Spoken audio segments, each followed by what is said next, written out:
Hello dear students. Tiwari academy में आप सभी लोगों का स्वागत है। मेरा नाम है राहुल और आज के इस कंप्लीट वीडियो लेक्चर में हम डिस्कस करेंगे क्लास 9th का चैप्टर नंबर 10th और इस चैप्टर नंबर 10th के अंदर आने वाले सभी इंपॉर्टेंट वर्ड मीनिंग्स को कवर करेंगे।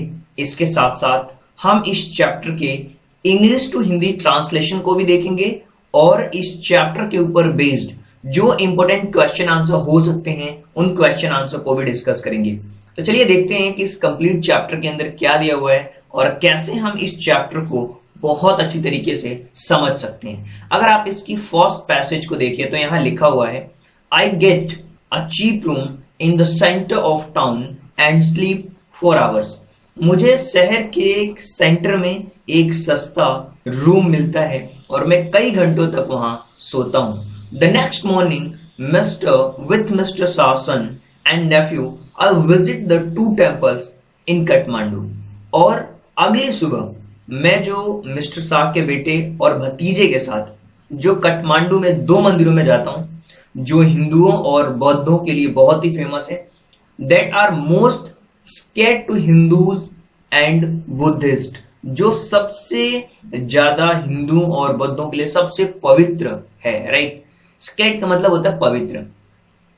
अब यहां पे एक चीज आपको समझनी पड़ेगी कि यहां पे 2 मीनिंग्स है। पहली है विजिट। विजिट का मतलब क्या होता है? जब आप कहीं कोई चीज देखने जाते हैं। To go and stay with, चाहे वो कोई पर्सन हो, कोई फैमिली हो, प्लेस हो, कहीं भी, उसको हम कहते हैं विजिट। और उसके बाद होता है स्केट, मतलब डिवोट, डेडिकेटेड, जहां पे वो पवित्र स्थल जिसको कहते हैं, सम रिलीजियस पर्पस के लिए जो यूज करते हैं उसको हम कहते हैं। तो आपने देखा, अगर आप इसको समझे तो आप कह सकते हो कि मुझे शहर के एक सेंटर में सस्ता सा कमरा मिलता है, मैं कई घंटों तक सोता हूं। अगली सुबह जो श्री शाह के बेटे हैं और जो उनके भतीजे हैं उनके साथ में मैं काठमांडू के 2 मंदिरों में जाता हूं जो हिंदुओं और बौद्धों के लिए बहुत ही पवित्र स्थल है, सबसे पवित्र है। अगर हम सेकेंड पैसेज की तरफ बढ़े और इसको समझने की कोशिश करें तो यहां पे आप देखोगे, यहां पे लिखा हुआ है कि at Pasupatinath, out which a sign of proclaimed entrance of for the Hindus only, there is an atmosphere of febrile confusion. Pashupatinath में, जिसके बाहर केवल हिंदुओं के प्रवेश का एक संकेत लिखा है, में ज्वर भ्रम का माहौल है। राइट, वहां पे कैसा है? फेरिबल कंफ्यूजन का माहौल है। और जो प्राइस्ड हैं, हॉकर्स हैं, डिवोटीज हैं, टूरिस्ट हैं, काउज हैं, मंकीज हैं, पिजन हैं, dog roam through the grounds. और यहाँ पे पुजारी, फेरी वाले, श्रद्धालु, पर्यटक, गाय, बंदर, कबूतर और कुत्ते, जो कुत्ते हैं वो मैदान में घूमते हैं। और we offer a few flowers, हम कुछ फूल चढ़ाते हैं।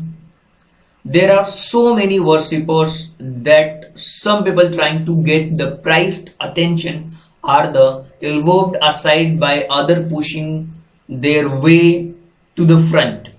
और यहाँ पर इतने सारे जो उपासक हैं, जो पुजारी का ध्यान पाने की कोशिश कर रहे हैं, कुछ लोग दूसरे को कोहने मारकर एक तरफ धक्का देकर आगे निकल जाते हैं। Elbow aside by pushing their and way to front, आगे निकल जाते हैं। A prince of Nepal's royal house appears, everyone bow and makes way by the main gate. A party of saffron-clad Westerns struggle for permissions to enter. The prince of Nepal's royal, और नेपाली के शाही घराने की एक राजकुमारी प्रकट होती है और हर कोई झुकता है और रास्ता देता है। और जो मेन गेट है, मुख्य द्वार पर भगवा वस्त्र पहने पश्चिमी लोगों का एक समूह प्रवेश करने की अनुमति के लिए संघर्ष कर रहा है। वहां पे एक सैफरन कलर का पहने हुए लोग, भगवा वस्त्र पहने हुए पश्चिमी लोगों का एक समूह प्रवेश करने के लिए संघर्ष कर रहा है। The policeman is not convinced that they are Hindus, only Hindus are allowed to enter the temple. और पुलिसकर्मी को यकीन नहीं हो रहा है कि वे हिंदू हैं, क्योंकि केवल हिंदुओं को ही मंदिर में प्रवेश करने की अनुमति है। Only Hindus are allowed to enter the temple. सो यहाँ पे कुछ मीनिंग्स हैं, जैसे कि प्रोक्लेम। प्रोक्लेम का मतलब क्या होता है? To announce, declare, official and formal manner. यानी कि क्या है कि वहां पर कह सकते हो कि एक संकेत, अनाउंस, डिक्लेयर, जैसे कि आउटसाइड लिखा हुआ साइन की केवल हिंदू के लिए, तो अनाउंस है। और फेयरवेल का मतलब होता है जो प्रेफर करते हैं, फेवर करते हैं, राइट। और फेवरेट जो होते हैं उसको हम कहते हैं, है ना। एक ज्वर जैसी स्थिति बन जाती है। एल्बोर मतलब होता है कोहनी को असाइड करके मारना। बेंट जॉइंट जो होता है ह्यूमन आर्म के बीच में, अपर आर्म्स और फोर आर्म के बीच में। तो ये तो हो गया इसके ट्रांसलेशन को। लेकिन आप कह सकते हो कि पशुपतिनाथ में जिसके बाहर केवल हिंदुओं के लिए एक संकेत लिखा हुआ है, में एक भ्रम का माहौल है। पुजारी, फेरी वाले, श्रद्धालु, पर्यटक, गाय, बंदर, कबूतर, कुत्ते मैदान में घूमते हैं। हम कुछ फूल चढ़ाते हैं और वहां पे इतने सारे वर्शिपर्स हैं, उपासक हैं, कि पुजारी का ध्यान पाने की कोशिश कर रहे हैं। कुछ लोग एक दूसरे को कोहनियां मारते हुए आगे की तरफ निकल जाते हैं। नेपाली शाही घराने की एक राजकुमारी प्रकट होती है। हर कोई झुकता है, रास्ता देता है, और मुख्य द्वार पर मेन गेट पे ही भगवा वस्त्र पहने पश्चिमी लोगों का एक समूह जो प्रवेश करने के लिए संघर्ष कर रहे हैं। और पुलिसकर्मी को यकीन नहीं हो रहा है कि वे हिंदू हैं, क्योंकि केवल हिंदुओं को ही मंदिर में प्रवेश करने की अनुमति है। A fight breaks out between two monkeys. दो बंदरों के बीच लड़ाई हो जाती है। One chase of other who jumps onto the Shivalinga, then runs screaming around the temple and down to the river, the holy Bhagmati that flows below. अब होता क्या है कि दो बंदरों के बीच लड़ाई हो जाती है, एक दूसरे का पीछा करते हैं। जो एक शिवलिंग पर कूदता है, फिर मंदिरों के चारों तरफ चिल्लाता हुआ भागता है, और नीचे बहती हुई जो बागमती नदी के नीचे चला जाता है, और corpse is being creamed on its bank. Washerwomen are at their work and children bath. Corpse is being creamed. Corpse का मतलब होता है एक लाश होती है जिसका अंतिम संस्कार, क्रीम किया जा रहा है उसको। Being a cremated यानी कि उसी के किनारों पर एक लाश का अंतिम संस्कार किया जा रहा है। जो वॉशरवुमेन है, जो धोबिन है, वो अपना काम कर रही है। जो बच्चे हैं वो नहा रहे हैं, work and children bath. From a balcony a basket of flowers and leaves, old offering, new wilted to dropping into the river. और एक बालकनी से फूलों और पत्तियों की एक टोकरी, सूखा हुआ प्रसाद नदी में गिरा दिया जाता है। A small shrine half protrudes from the stone platform on the river bank. और जैसे ही आपके बालकनी से फूलों और पत्तियों की एक टोकरी, सूखा हुआ प्रसाद नदी में गिरा दिया जाता है, तो नदी के किनारे पत्थर के मंच से एक छोटा मंदिर जो कि आधा निकला हुआ है, और यह पूरी तरीके से when emerge fully the goddess inside will escape and evil pride of Kalyug will end of the earth. जबकि यह पूरी तरीके से उभर कर सामने आएगा तो अंदर की देवी बच जाएंगी और धरती पर कलयुग का जो बुराई का काल है वो समाप्त हो जाएगा। यानी कि मंदिर के किनारे के पत्थर के मंच से छोटा मंदिर जो कि आधा निकला हुआ है, जब यह पूरी तरीके से बाहर निकलकर सामने आएगा तो जो अंदर की देवी हैं वो बच जाएंगी, और धरती पर जो कलयुग का बुराई है वो समाप्त हो जाएगी। तो यहाँ पे वर्ड्स में इसमें देखें, स्क्रीम का मतलब होता है जो बॉडी होती है, जब हम उसको हम कहते हैं बोल्डली स्ट्राइकिंग, उसको हम कहते हैं। कॉर्प्स का मतलब होता है डेड बॉडी, और क्रीम का मतलब होता है जिसको हम जलाते हैं, दफनाते हैं। और प्रोट्रूड्स का मतलब होता है एक फॉरवर्ड, एक कॉज ऑफ प्रोजेक्ट जिसको आप कह सकते हो। अब हम आगे बढ़ते हैं और चीजों को समझने की कोशिश करते हैं कि अगले पैसेज में एक्चुअल में क्या दिया हुआ। एट द बौद्ध stupa, the Buddhist shrine of Kathmandu, there is in a contrast a sense of stillness. Kathmandu का जो बौद्ध धर्मस्थल है, बौद्धनाथ जो स्तूप है, इसके विपरीत इसमें शांति की भावना है। Its immense white dome is ringed by a road और आप कह सकते हो कि इसका एक जो विशाल सा सफेद गुंबद है सड़क से घिरा हुआ है।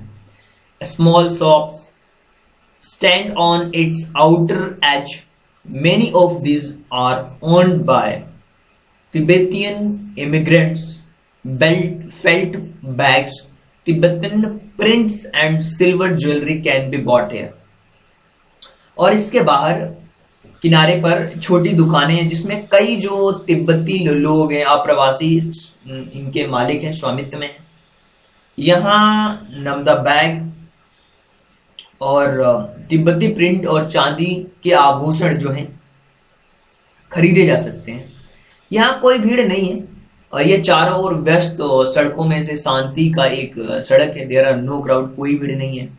There is a haven of quietness in busy streets around. और ये चारों ओर व्यस्त सड़कों में शांति का एक स्वर्ग है। और अगर यहाँ पे हम देखें तो तीन चीजें, जैसे श्रीन है। श्रीन का मतलब होता है एक रिस्पेक्टेबल जो धर्मस्थल होता है उसको हम कहते हैं। इमेंस का मतलब होता है बड़ा, ग्रेट। क्राउड का मतलब होता है भीड़, और जहाँ पे लिखा हुआ है क्राउड। देखिए, अगर इसको समझने की अगर आप कोशिश करो तो आप कह सकते हो कि जो काठमांडू का बौद्ध धर्मस्थल है, बौद्धनाथ स्तूप में, इसके विपरीत शांति की भावना है। इसका जो बड़ा सा सफेद गुंबद सड़क से घिरा हुआ है, इसके बाहरी किनारों पर छोटी दुकानें हैं।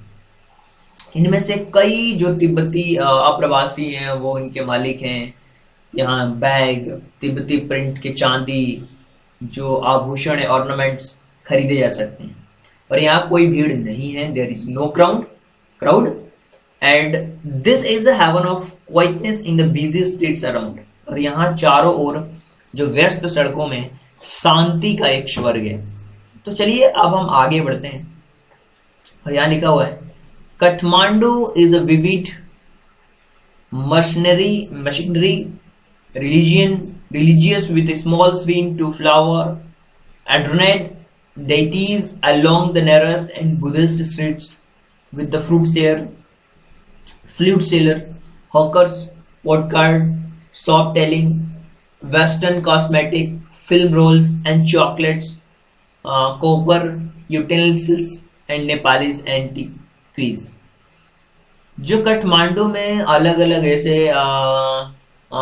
अलग अलग जो विविध मतलब कि विभिन्न प्रकार के रिलीजियस हैं, धार्मिक है, भूत भोगी धार्मिक। इसमें आप कह सकते हो कि छोटा सा बिल्कुल व्यस्त सी सड़क पर फूलों से सजे देवताओं के छोटे छोटे धार्मिक स्थल, फल विक्रेता हैं जो बांसुरी बेचते हैं, बांसुरी वो हैं, पोस्ट कार्ड बेचने वाले हैं, वेस्टर्न जो कॉस्मेटिक है, सौंदर्य के प्रसाधन है वो हैं, फिल्म रोल है, चॉकलेट्स हैं, तांबे के बर्तन, नेपाली जो होते हैं बर्तन, नेपाली प्राचीन वस्तुएं बेचने की दुकानें हैं, रेडियो पर फिल्मी गाने बजते हैं, कार की हॉर्न है यहाँ पे, film song Blair out of the radios, radio में बजते हैं, कार की साउंड है, साइकिल की रिंग्स हैं, और जो आवारा गाय हैं, cows loss questionably motorcycles vendor south there wares. और आवारा गाय मोटरसाइकिल के जो साउंड्स हैं उसमें आगे नहीं टिकती, विक्रेता अपने माल बेचने के लिए चिल्लाते हैं, vendor shout out their wares. I indulge myself mindlessly by a bar of Margifian Cornon, the cob roasted in a charcoal brazier on the pavement, rubbed with salt, chili powder and lemon, a couple of love story comics and even a Reader Digest। आप कह सकते हो कि मैं अपने आप को बिना सोचे समझे इसमें लिप्त करता हूँ। इसमें बादाम की मिठाइयाँ, मैंने बादाम की मिठाइयाँ खरीदी। फुटपाथ पर एक लकड़ी के कोयले से भुना हुआ एक भुट्टा जिसमें नमक पाउडर, मिर्च पाउडर, नींबू के साथ मला एकदम बिल्कुल। A couple of love story comics, और एक मैंने प्रेम जोड़ी की कॉमिक्स और यहाँ तक कि पाठक डाइजेस्ट भी खरीदता हूँ, इवन रीडर डाइजेस्ट भी खरीदता हूँ। And all of these I washed down the Coca-Cola and noise sittings orange drinks and feel much the better of it। और मैं यहाँ सब में कोको कोला और एक जो ऑरेंज ड्रिंक है उसको पीता हूँ, काफी बेहतर फील करता हूँ, बहुत ही बेहतर महसूस करता हूँ। तो अगर आप इन सारी चीजों को देखें और जानने की कोशिश करें तो आप इजीली इन चीजों को समझ सकते हो कि इसके अंदर क्या लिखा हुआ है। तो आप कह सकते हो कि जो काठमांडू है वहाँ पे अलग अलग आप कह सकते हो कि विविध प्रकार की धार्मिक हैं। इसमें एक सकरी सी जो व्यस्त सड़कों पर फूलों से सजे देवता, छोटे छोटे जो धार्मिक स्थल हैं, फल विक्रेता वाला, बांसुरी विक्रेता वाला, पोस्ट कार्ड बेचने वाला, और जो वेस्टर्न कॉस्मेटिक हैं जिसको हम कहते हैं सौंदर्य प्रसाधन, फिल्म रोल, चॉकलेट, तांबे के बर्तन, क्या नहीं है यहाँ पे, नेपाली प्राचीन की वस्तुएं हैं, बेचने की दुकानें, और रेडियो पर फिल्म सॉन्ग हैं, फिल्म गाने बजते हैं, कार की हॉर्न, साइकिल की घंटी बजती है, आवारा मोटर गायें हैं के आगे टिकती नहीं है। जो आवारा गायें हैं मोटरसाइकिल के आगे टिकती बिल्कुल भी नहीं है, नहीं हटती। और विक्रेता अपना माल बेचने के लिए चिल्लाते हैं, vendors shouted out their wares. और मैं इन सब में अपने आप को बिना सोचे समझे लिप्त करता हूँ। बादाम की मिठाइयाँ खरीदी, फुटपाथ पर एक लकड़ी से भुले हुए मकई का जो भुट्टा होता है, ट्रेजर और पावरमेंट जिसमें कि बिल्कुल नमक, मिर्च पाउडर, नींबू के साथ में। और यहाँ से कुछ मैंने लव स्टोरी की जो कॉमिक्स हैं वो, यहाँ तक कि जो पाठक का डाइजेस्ट रहता है वो भी खरीदता हूँ। और यह सबके साथ में कोको कोला और जो ऑरेंज ड्रिंक है इसको पीता हूँ और पी जाता हूँ और काफी बेहतर महसूस करता हूँ। देखिए अब आगे बढ़ते हैं। और ये तो हमने वर्ड मीनिंग्स के बारे में बता दिया। एंटीक्रिस्ट का मतलब होता है जो पहले से चली आ रही हो पुरानी प्रथाएं, और ब्लेयर का मतलब होता है इमीट करना, और इंडल्स का मतलब अपने आप को लिफ्ट करना, टू इल सेटिस्फाइड ग्रेटिफाइंग। देखिए अगर हम अगले पैसेज की बात करें तो यहाँ लिखा हुआ है कि I consider what route I should take back home. मैंने विचार किया कि घर वापस जाने के लिए कौन सा मार्ग लेना चाहिए। If I were propelled by the enthusiasm for a travel per se as I would go by bus and train to Patna, then sail up the Ganges past Banaras to Allahabad, then up to Yamuna past Agra to Delhi। अब यहाँ लिखा हुआ है कि मैंने विचार किया कि कौन सा मार्ग लेना चाहिए मुझे। अगर मैं स्वभावतः यात्रा के लिए उत्साह से प्रेरित था तो मैं बस या ट्रेन से पटना जाऊंगा, फिर बनारस से इलाहाबाद तक गंगा पार करूंगा और फिर यमुना को आगरा होते हुए दिल्ली। तो ये उसका प्लान है।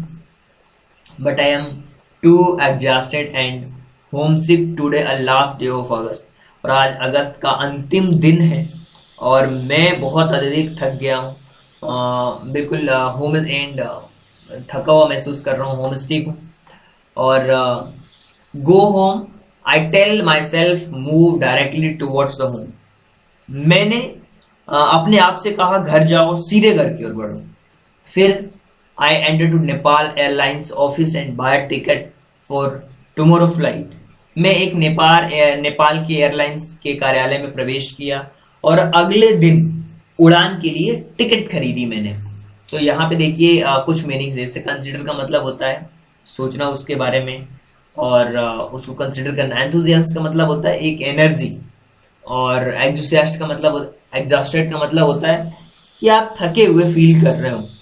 तो अगर हम इन चीजों को देखें तो आप समझ सकते हो कि वो यहाँ पे वो कह रहा है कि मैंने विचार किया घर वापस जाने के लिए कौन सा रास्ता लेना चाहिए। मैंने संभवतः ही जो यात्राएं हैं उनसे उत्साह से प्रेरित था। मैं बस या ट्रेन से पटना जाऊंगा, फिर बनारस से इलाहाबाद होते हुए गंगा पार करूंगा और यमुना होते हुए दिल्ली। लेकिन मैं अत्यधिक थक गया हूँ और होमसिक हूँ। सो आज अगस्त का आखिरी दिन है और मैंने अपने आप से कहा घर जाओ, सीधे घर जाओ, घर की ओर बढ़ो। फिर मैंने नेपाल की जो एयरलाइंस है उसके ऑफिस में प्रवेश किया और अगले दिन की उड़ान के लिए एक टिकट खरीदा।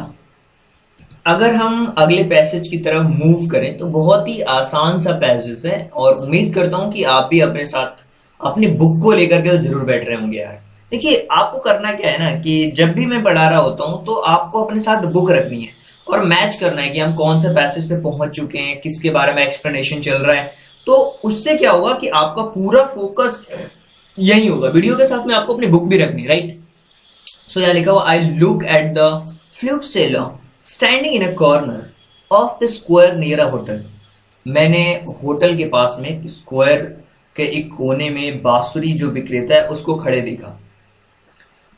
In a hand, in his hand, a pole with attachment at the top from with 50 or 60 basuris protrude in all directions like quills of porcupine।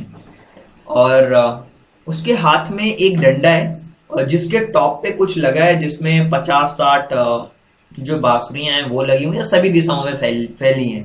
एक कहते हैं ना, एक शाही कलम की तरह। वे बांस की हैं। दे आर ऑफ बॉम्बो, वो बांस की है। They are cross flutes and recorders, और वे बांस की हैं, क्रॉस बांसुरी हैं और रिकॉर्डर हैं।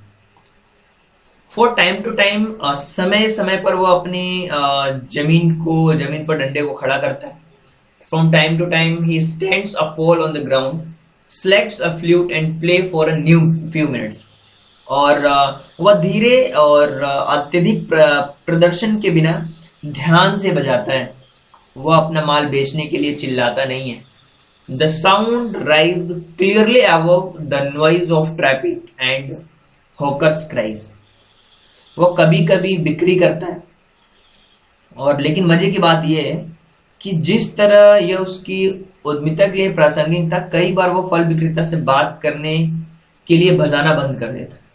He plays slowly, meditatively without excessive display। बिना कोई शोर शराबे के वो बहुत ही स्लोली प्ले करता है। और सबसे अच्छी बात कि यहाँ पर he doesn't shout out his wares। वो बेचने के लिए वह धीरे अत्यधिक प्रदर्शन के बिना ध्यान से बजाता है। वो अपना जो आइटम, जो अपना सामान है उसको बेचने के लिए चिल्लाता नहीं है। Occasionally he makes a sale, but it's a curiously offhanded way if this were incidental to his enterprise। तो आप कह सकते हो कि लेकिन वो कभी कभी बिक्री करता है, लेकिन मजे की बात यह है कि जिस तरीके से उसने अपनी ये जो एंटरप्राइज के लिए था, वो उसके लिए एक्चुअली इंसिडेंटल था, एक तरीके से प्रासंगिक था। Sometimes he break off paying to talk to fruit seller. कई बार जो फल बेचने वाला है इससे बात करने के लिए वो बजाना बंद कर देता है। और मैं सोचता हूं, I imagine that this has been pattern of his life for years, कि यह कई साल से उसके जीवन का एक तरीका रहा है।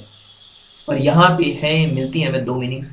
देखिए, इंसिडेंटल का मतलब क्या होता है? इंसिडेंटल का मतलब होता है प्रासंगिक, कैजुअली, इनक्योर्ड कैजुअली, राइट। और इंटरप्राइज का मतलब होता है कि एक प्लान, एक प्रोजेक्ट, उसको हम कहते हैं, जिसको हम कहते हैं ना, एंटरप्राइज से ही एंटरप्रेन्योर होते हैं, मतलब काम को लेकर के, एक प्रोजेक्ट को लेकर के, एक प्लान को लेकर के।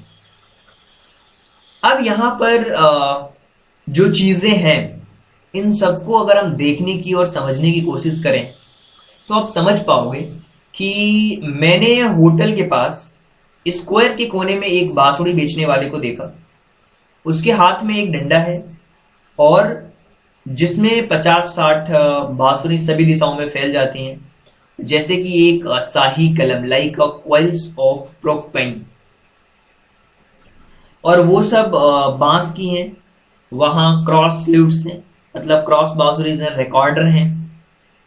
टाइम पे वो करता क्या है, समय समय पे वो जो ग्राउंड्स है उनको सिलेक्ट करता है। समय समय पे ग्राउंड्स को सिलेक्ट करता है, जो फ्लूट्स हैं वो एक बार के लिए बजाता है। जो साउंड है उसका, वो स्लोली आप देख पाओगे, जो उसकी आवाज है वो बिल्कुल क्लियरली जो ट्रैफिक के जो साउंड्स हैं उसकी फेरी वालों की चिल्लाने की आवाजों में स्पष्ट रूप से क्लियरली सुनाई देती है। वह धीरे और बिना किसी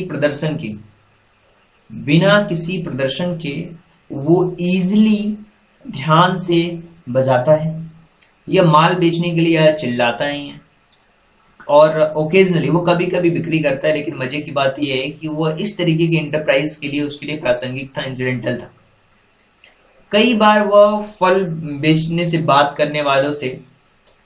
करने के लिए बजाना बंद कर देता है। मैं सोचता हूँ कि कई साल से उसके जीवन इस तरीके का रहा है। अब हम आगे की तरफ मूव करते हैं और समझने की कोशिश करते हैं कि क्या दिया हुआ है इस पैसेज के अंदर। तो यहाँ पे अगर आप देखें तो इस पैसेज के अंदर लिखा हुआ, I find a difficult my tear myself away from the squares.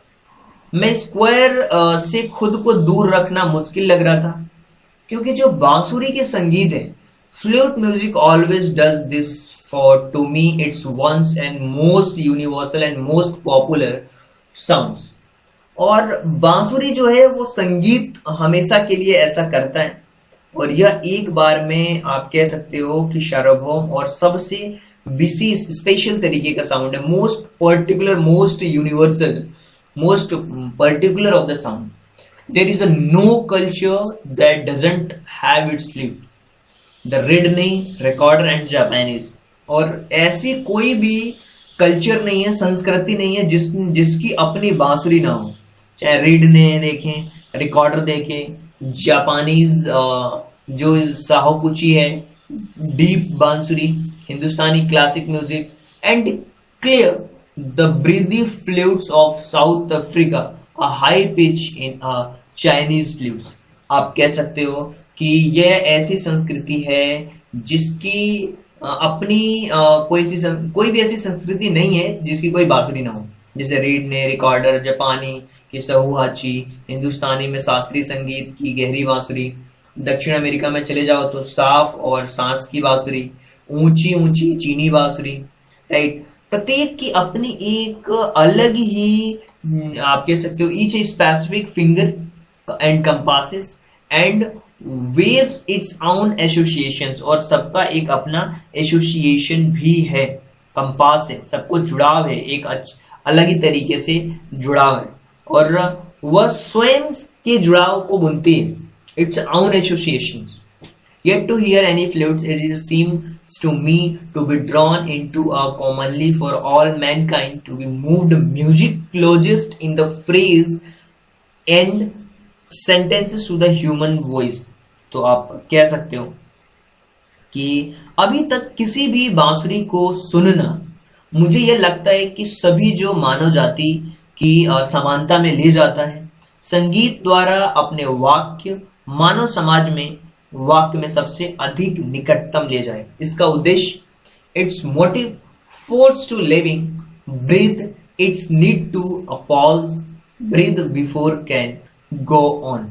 और इसका उद्देश्य बल अंतिम सांस ले रहा है और इस आगे बढ़ने से पहले थमने और सांस लेने की जरूरत है।